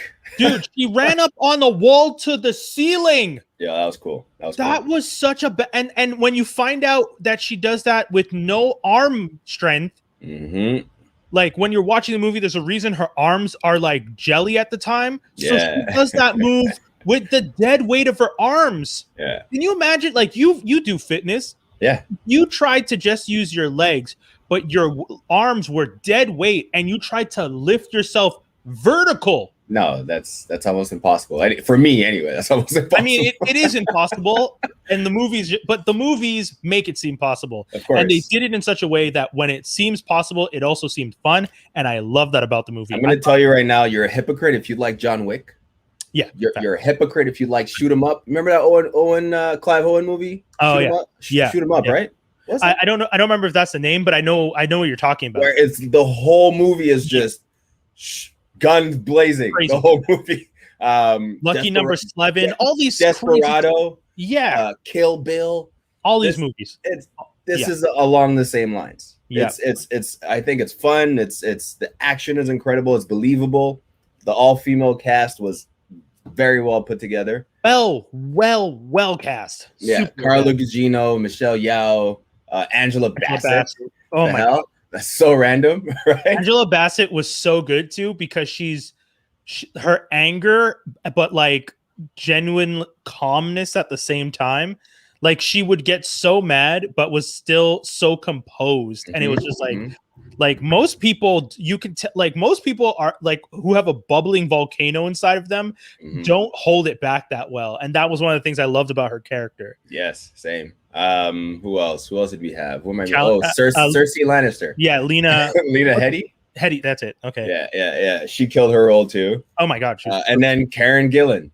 Yeah. I've seen her in a few roles now that are action oriented, but this was the first time she's actually not in any kind of makeup. Yeah. You know what I mean? Just kind of looks like she's being herself a bit more in this role. And it fitted. It suit the kind of character she was playing. Yeah. Although what's that movie with which one? Kevin Hart. The and Rock. Her? Oh, yeah. Well, they've done two. No, the one where he's the CIA. No. The movie they all did together recently. Why am I forgetting the name? Oh, Jumanji. CIA? No, sorry. I was just thinking of all their movies. So I went back to the first one. I know I should have thought of the one she's in. What's the common denominator in this that I'm giving you? Kevin Hart, The Rock, Karen CIA? No, jackass. No, I like how Devin asked the same question. Like, which movie are you talking about? Yeah. Jumanji, we kind of see her, have some action. True. We see her have some action as in the Marvel movies as well. But this was, I thoroughly enjoy her as an action hero. I think she has a future in this line of work. The story was cool too. The whole the mom was in the business. The mom got in trouble and had to go on a run. The daughter kind of missed the mom, but was left in the sort of hands of the Red Room a little bit, Black Widow-ish. Yes. Very in that aspect. Yeah. The whole idea. So we're not spoiling anything, but the whole premise of this is similar to Black Widow in the sense that women are being trained or women are subservient as assassins to an organization known as the Firm, and it's all male run. And it's just a room of wealthy men, mostly white, who Paul Giamatti works for them. He's their go-between. And when Lena leaves her kid with the quote-unquote Red Room, Karen's character grows up to become an assassin just like her mom before her. And but that's the thing. It's if you told me this movie took place in the John Wick universe, outside of the film style, because the film style doesn't look the same, but the whole premise of these women run a library, which was the Continental, the hotels, where it fits. Yeah, all of it fits. It just feels like different parts of the same universe. And I'm not mad that they keep doing that. Sometimes when I watch stuff, because Nobody with Bob Odenkirk, yes, that one felt so much like Wick that I had a problem letting go of it. But it was because the film style still looked the same. It still looked like Wick. This movie doesn't look like Wick, but feels like it could take place in the universe, and that's the part that I thought was nice. So, like you said, the action at the end of it is, at the end of the day, excellent. That's what it was about, and the story was just enough to hold the whole thing together. I was satisfied. I was satisfied with the watch. Favorite scene. Favorite scene. I know exactly what my favorite part was. Favorite scene. Or like you can go with yours. My favorite part was when the kid has to drive the car, and in the garage. yes. I thought that was super funny because that kid funny, but that was one of the scenes where I was like, okay, it's getting less believable here now. Yeah. I'll give you that. I'll give you that. The kid was just like, I mean, she's not pressing the pedals, but it's still the idea of like, put it in drive, put it in reverse. Hard left turn. It was the hard turns that got me. Yeah. There's no way she's making those hard turns. But hey, whatever. You definitely would have needed like a handbrake to do some of those like really just turn it. Yeah. There's a feel that comes with a turn that you kind of need to have. Yeah. But anyway. But I still loved it I digress. The kid is so excited to be doing it. Like you could see like that actress was like, I don't know if they actually let her drive a car for a day to get her prepared, but the sheer joy in that girl's face. And she's the little kid that was in the movie My Spy with Batista. Oh, was she? Yeah, she's the same little girl who's in My Spy. Movie. Yeah, it's a horrible movie, but it's also still that whole action thing. Right. And that's two big kind of fun action movies for a little kid. And I kind of see a trend. And if she becomes that typecast kid and then grows up, fingers crossed, the Hollywood monster doesn't eat her alive and she grows up to be her own action star, that would be really cool. Because if you could look back at your career and be like, when I was like 10, I made these action movies with these action stars. And now here I am at like 25 making my own action films. And that's what I thought was cool about it. Because I think that kid does really good job in those roles. Don't get me wrong. My Spy, not a good movie, but she did a good job in the role. She did. Yeah. She did a good job in this movie as well. Yeah. Also, like Lena Headey and Karen Gillan are too close in age to be mother and daughter. Oh, I know.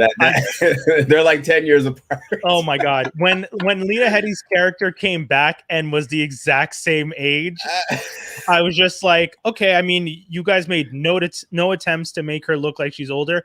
I'm not mad, but it's so obvious that this woman would have had to have had this kid at like 13 or something like that for her to look something like that. Because and don't get me wrong, like if it was a male character and you guys did the same thing, it would still have been jarring because it looks weird to be like, you're obviously only 10 years apart. That doesn't make sense. It's a little odd, but again, minor little details, nothing you need to worry about.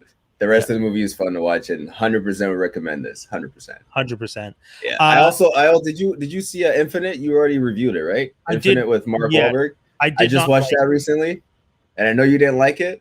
Yeah, I can see why. Yeah, okay. I was gonna say, I was like, his acting is hard to get over. Yes, it's. And I didn't feel like I was being too harsh on it because I feel like they should have. Like the cast is solid, man, and the idea is amazing. The idea is great. It's. I want to remake already. Just better execution. Exactly. Yeah. You're saying because even the villain, I was just like, at one point I was almost rooting for the villain because the villain is similar to the hero and has better tech. Yeah, exactly. And I was just like, damn, this is kind of cool, man. I don't know. I know he's the bad guy, but I mean, he wants to do a very bad thing, but he's also really cool with it. Yo, she went to legit for? Yeah. Oh my gosh. Killed it. Yeah. I think he killed it. Oh, 100%. Yeah, I think he killed so good. Yeah, he killed it. And this whole new look of his with the shaved bald head and the beard, I've never seen him in a movie look like that. He looked badass. This might be a prep for a comeback in Doctor Strange. Who knows? Good. Yeah, I'd be down to see that look. He was evil. Yeah, man. He's evil.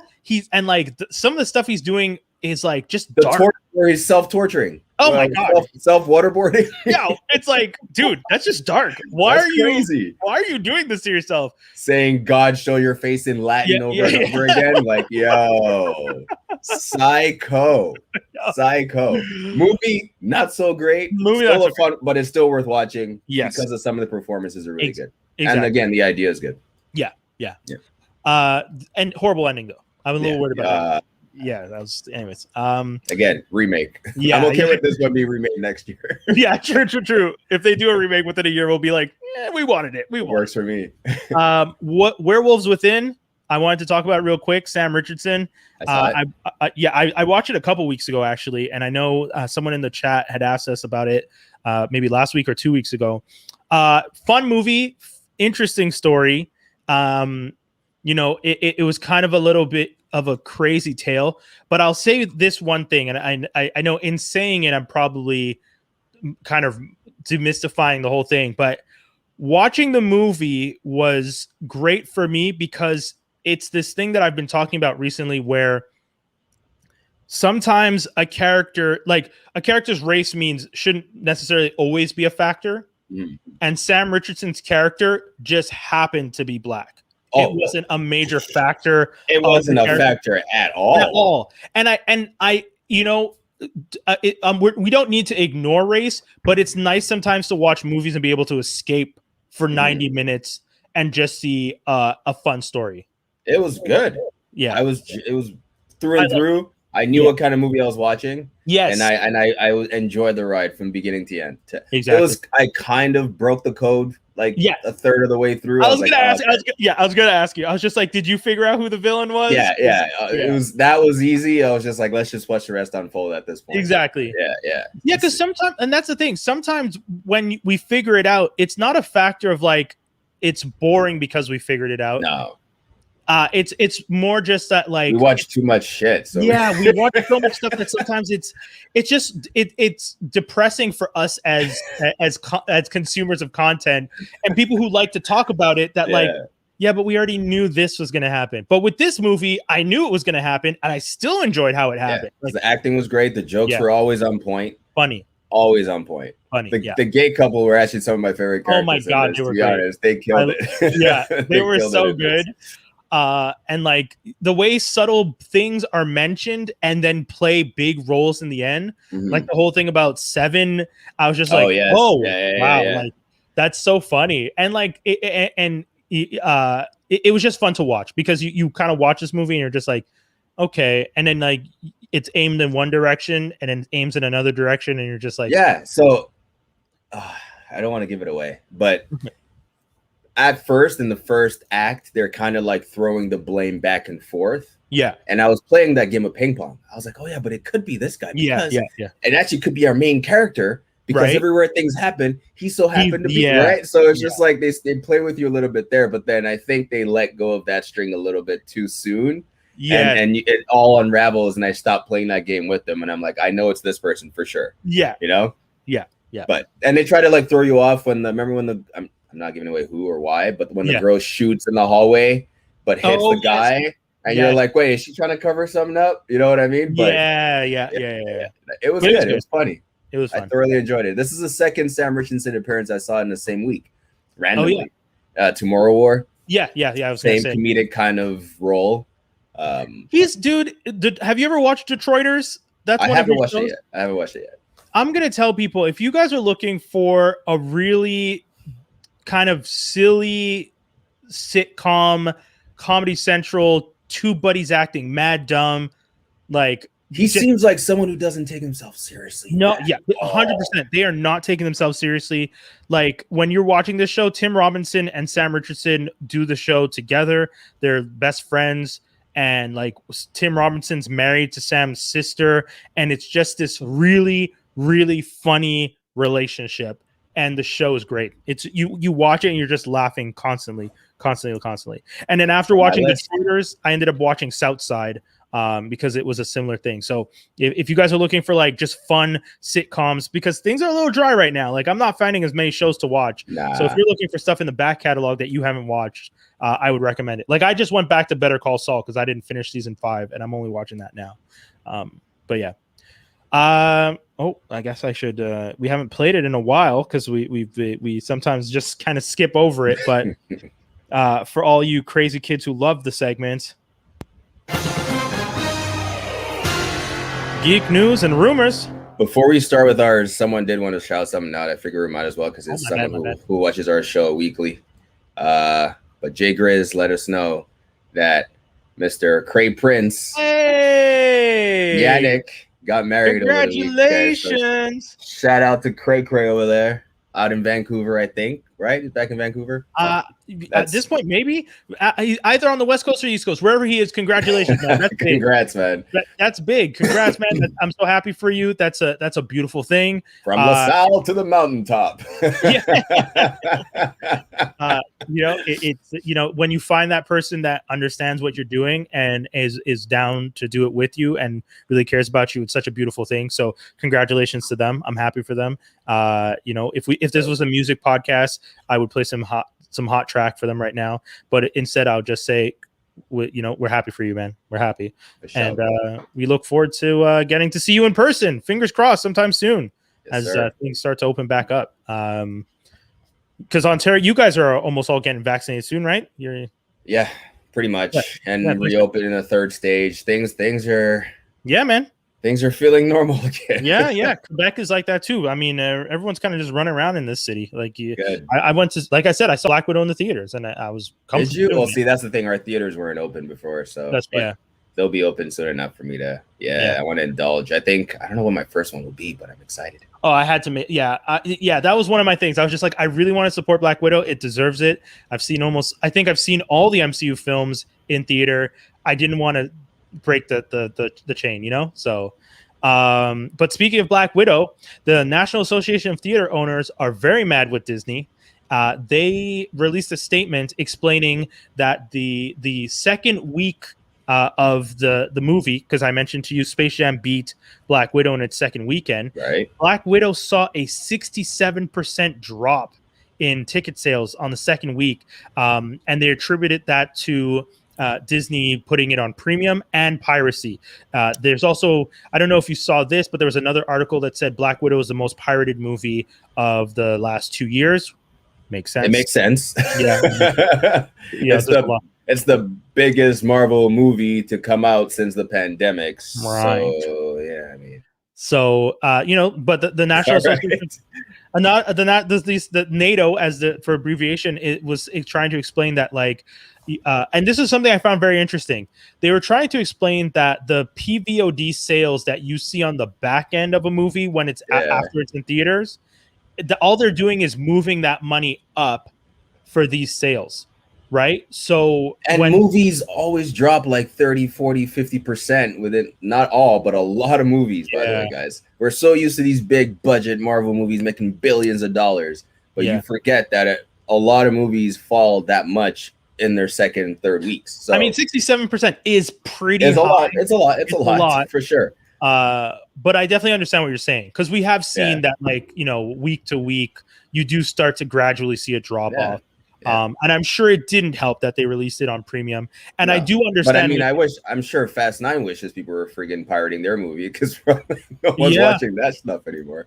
Yeah, anyway. That's another thing. Fast 9, it's true that some of the sources I pull through from time to time, they still don't have a high quality version of that, and I'm guessing that's one of the reasons that it did relatively well for multiple weeks when it first came out, but ultimately it's starting to go up against movies like Black Widow and Space Jam, right? And it's not going to be able to maintain, because I wonder what the streaming numbers of Black Widow is.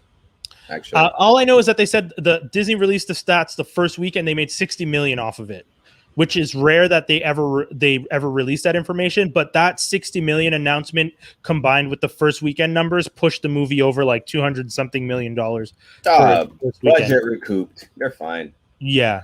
So Black Widow's doing decent numbers, and but yeah. Oh, the thing I was saying, the one of the things that NATO was trying to make clear to people is you're not making more money. You're only pulling money forward from the POVD sales that you're going to have later on. Later, right. And that's something true. I never thought about, but it's true. That's true. It's very true. So, it is something to think about. It's time for some kind of disruption in some way. Something else will fill in that gap. Eventually. True.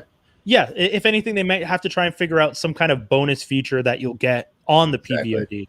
Exactly. Hey man, bring back movie commentaries. All of these streaming services don't offer that, and I really miss that. That was a really fun, super fun thing. Like, I really enjoyed those back in the day. So hopefully they'll consider doing that. Blade finds its director, which is pretty big.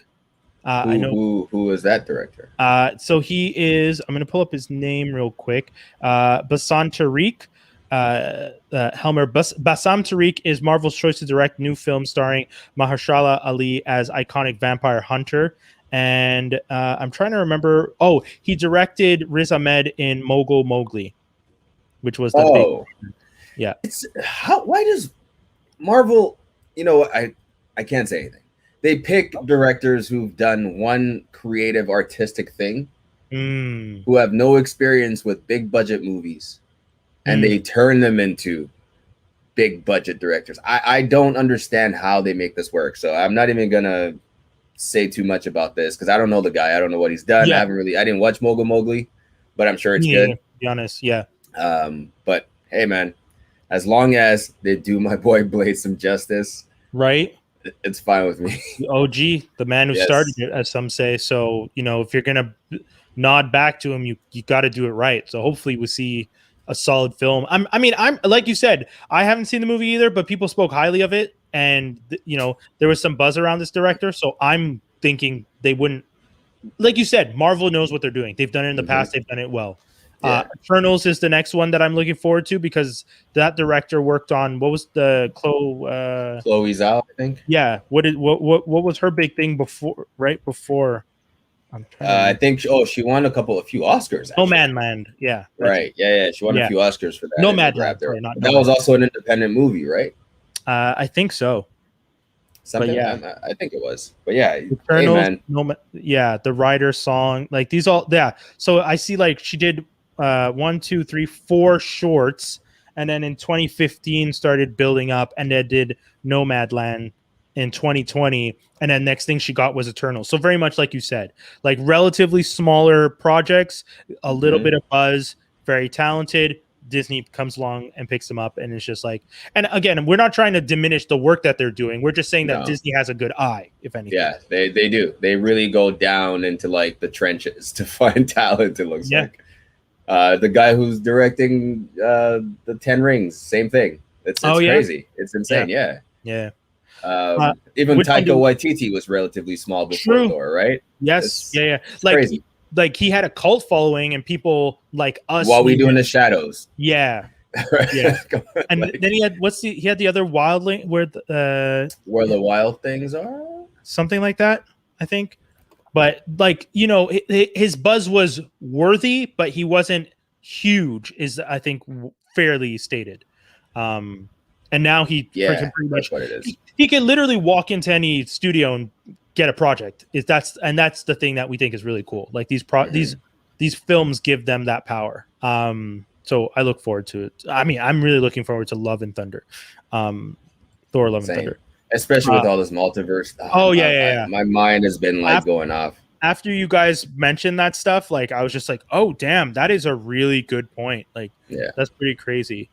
Peter Jackson started with The Frighteners, then on Lord of the Rings. True. Yeah. And The Frighteners was not great. No. But it had a cult following. Shout outs to my cousin who's in it. One of my cousins. Really? Yeah, one of my cousins in Australia, New Zealand was in the movie. I remember my dad was so excited. He's just like, "Did you hear about this movie, The Frighteners?" I was like, "No, I have no clue what you're talking about." It's like your cousins. It's like went crazy. So listen, I say it's not great. I haven't seen it since like 98, 99. Oh, hey, I don't really remember. It might be better than I remember. Actually, it might not be great. I never did end up watching it. I have a family member. I think it was a highly rated. I think people really enjoyed it. So I don't know. But anyway, from that to like Lord of the Rings, it's a big jump. Big moves. So I guess I'll finish with that. So I'll start with Michaela Cole joins cast of Black Panther Wakanda Forever. There's no statement on which character she'll be playing, but this is they're currently filming in Atlanta, so people are pretty excited about the fact that she is joining the cast. I mean, she fits the Dora Milaje aesthetic, right? I don't know if she's gonna play one of them, or maybe she might play like Ao's love interest. Like, remember, there's that in the world of Wakanda, 2 of the Dora Milaje are a couple. And Ao is one of them, who was in The Falcon and the Winter Soldier. Right. And there's like a whole story about this like special armor and all this stuff. So, hey man, that could be cool. It could be cool. Right. So, but I don't know. That's just me guessing. And then the last piece of news, which I saw literally right before we started the show, and I feel like we should have known that they were going to cast a black woman based on the fact that Gordon himself is a black man in this universe. Batgirl, Leslie Grace Land's role of Barbara Gordon in the new Warner Brothers and DC film. Which movie did we see Black Gordon first? He's coming in the Batman. Matt Reeves is the Batman. Right. Okay. I was because I'm like, I don't remember. Yeah, we haven't seen him yet. We haven't seen him yet. But that's my thing. So a couple of days ago, everyone was talking about how, there's some casting rumors going around about Batgirl. It's going to be really crazy. We don't know who's going to be tapped. And they started listing off a whole bunch of white actresses to potentially get the role. And I remember thinking to myself, but if I know DC said they're going to move away from doing these kind of connected universe stories, but at the same time, I understood that the Batman and the like Gotham PD series that's going to be on HBO Max, we're going to be connected. Mm-hmm. And then this Batgirl film is going to be a HBO Max original. It's not going to be released in theaters. And I figured, why would you start building and not intertwine them a little bit? So I was just like, you're going to be casting a black actress to play Barbara Gordon because it makes sense. So I'm not shocked, and I know some people were, but I don't see how you can be shocked considering the fact that, again, like you said, in the Batman which is coming, but it makes sense because the Batman hasn't come out yet. True. And it's not really in like the ethos, it's not out there. So I get it. All right, hey man, that's all the news. That is all. Yeah, wow. Dude, this was a fun one. Kwanza, once again, hopefully you're listening back to this at some later point and just enjoying the conversation because we very much did. We had an amazing time speaking with you. You are, you had great stories, super, super informative. I called you a mastermind before we started the show earlier, and I know you kind of pushed back on it. But like I said, anyone who has these creative ideas and builds worlds, I kind of think of as a mastermind. And then Toby added the fact that anyone who thinks of it, but then does it. Follows through. Yeah. It's hard because I grew up wanting to make comic books as a kid. I just never followed through. And then when you hear his story, it's just like, I met McDuffie. Like, it's like, okay, so you did you had the idea at 15, 16 to like, this is kind of something I'm into.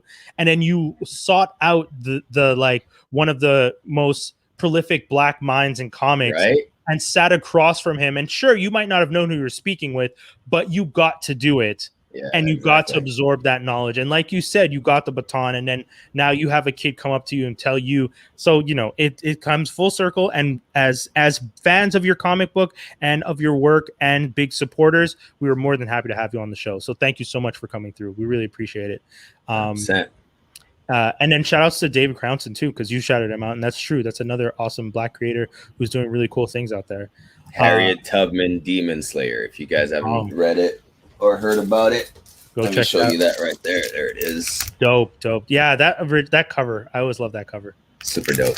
Yeah. It's the second issue right there. Love it. All right. So yeah, guys, that's pretty much the whole show. If you guys, we appreciate you guys tuning in. We hope you guys really enjoyed it, and we're going to be talking to you guys soon. That's it. That's all. It's anything you want to tell the people, Toby? Nah. Stay safe. Enjoy the rest of your summer. But I'll see you guys next episode. Be out. Ladies.